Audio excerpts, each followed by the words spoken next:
I think back to my childhood and my experience, and I grew up in the Middle East, and I grew up in a culture and a place where you didn't see a lot of women out in the workspace or doing very much. And so when I wrote my book, I share the story of my grandmother who lived in India, and in a time when girls were not sent to school.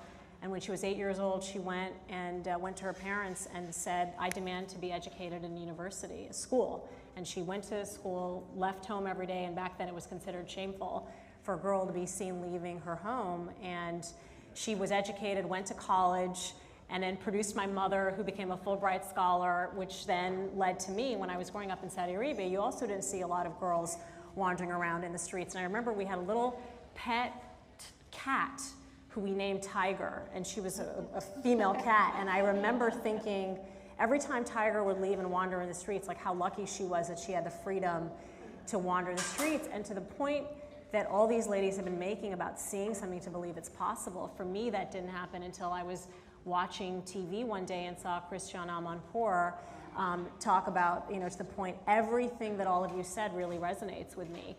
This notion of seeing something to believe it's possible. And I saw her and I believed anything was possible. So when I walked into the White House to then work for Hillary Clinton, who 53 years ago, when she was giving her commencement speech at Wellesley University, said politics is the art of making the impossible possible.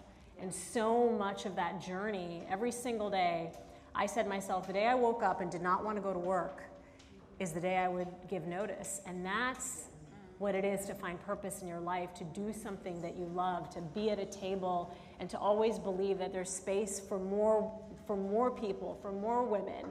And Yvette, when you said this notion of throwing down the ladder, it's something I say all the time, which is the way I was raised in politics and in my profession.